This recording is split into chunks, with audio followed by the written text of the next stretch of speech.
खुलुमबाय स्टुडिय'आव आं उदांस्रि मुसाहारि दिनै 18 मे दिनैनि सानावनो बर' रावखौ गुदि फरायसालियाव गिबियै बिजों महरै थिसनजेनदोंमोन। बिजनी जिल्ला बर' थुनलाइ आफादाबो गाजा गोमजायै 18 मे थामहिनबा बर' बिजों सान फालिदों।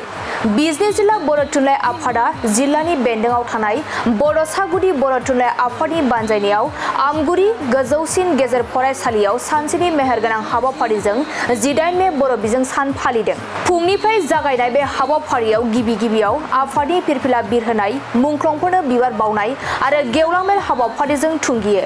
बिजनी जिल्ला बर' थुनलाइ आफादनि आफादगिरि नागेश्वर गयारिनि आफाद सामलायनायाव जानाय गेवलां मेलखौ बेखेवना होयो आमगुरि गोजौसिन गेजेर फरायसालिनि गोरायुं आनन्द प्रकाश मुसाहारिया आरो गाहाय आलासि महरै नुजाथि बिमुं लाखियो बिजनी जिल्ला बर' थुनलाइ आफादनि बारग' आफादगिरि आरो बिजनी सोलोंसालिमानि बिबुंगोरा डक्टर गोगोम ब्रह्म कसारी बिथाङा।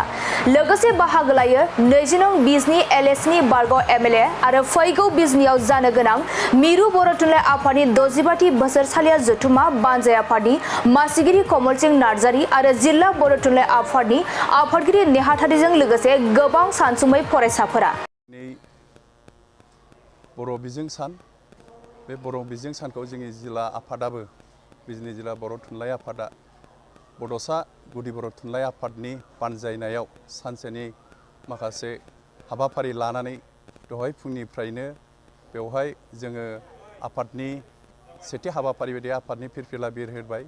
बिरहोखांनायनि उनाव जोङो जोंनि जोहोलावफोर जायफोरा हारिनि रावनि थुनलाइनि बागै गावनि जिउखौ बाउसोमदोंमोन बिथांमोननि गोसोखांथियाव जे जोङो बिथांमोननिसिमबो बिबार बावदों आरो बे बिबार बावनाय हाबाफारिखौ मावदों जोंनि जिल्ला बर' थुनलाइ आफादनि लेङाइ आफादगिरि मानगेरेत मुस्रि राकेश ब्रह्म बिथाङा।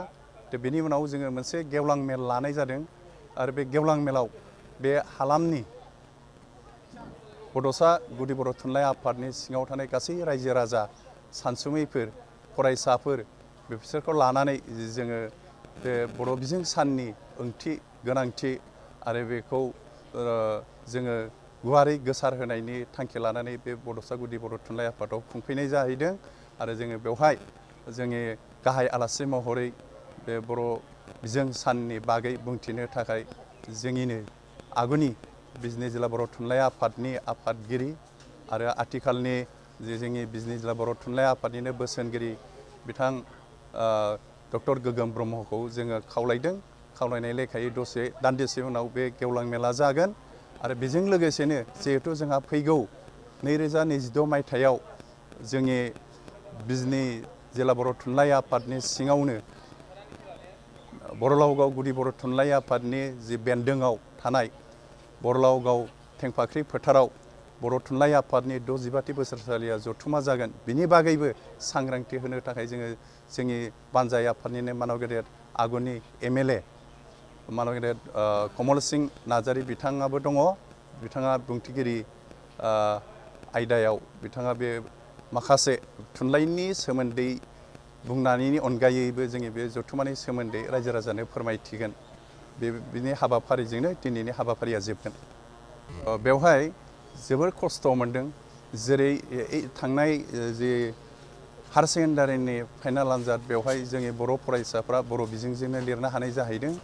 बेवहाय जागायजेननायाव जोबोर खस्थ' मोनदों। मानोना जोङो आयदाफोरखौ बर'आव राव सोलायनांगौ जानायाव बेयाव गोबां जोंनि बर' गोरों गोरा जायफोरा दानस्लायनो हायो बिथांमोनखौ खावलायनानै बर' थुनलाइ आफादा बे बिजाबखौ सुजुनो गोनां जादों। बे सुजुनायाव जोबोद खस्थ' मोननाय जादों। थेवब्लाबो जोंहा जिहेथु जोङो जोंनि रावजों जोंनि बिमा रावजों जोङो लिरनो हानायाव देग्लायनि जि हायार सेकेन्डारिनि जि रिजाल्ट बेनि फिथाइखौ जों गाहाम मोनदों।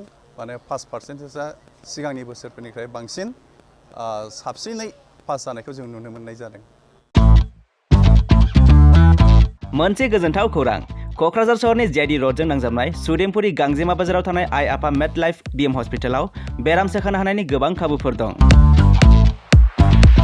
जेरै नोंथाङा आइ आफा मेड लाइफ बिएम हस्पिटालाव गासै समावनो इमारजेन्सि डक्टर्सफोरखौ एभेलेबल मोननो हागोन। आरो बेयाव medical laboratory, pharmacy, paediatrics, medicine, gynaecology, radiologist, surgery, dental, cardiology, gastroenterology, urology, dental x ray, play area, x ray, sonography, OT, थामहिनबा ऑपरेटिंग थिएटर, आईसीयू आरो एनआईसीयू, पीआईसीयू फोरनि डक्टरफोरा एभेलेबल दं। लोगोसे normal delivery, C sections, gall bladder stone, kidney stone, appendix आरो हार्नियाफोर बेराम जानायफोरखौ अपारेशन खालामनायनिबो सुबिदा दं।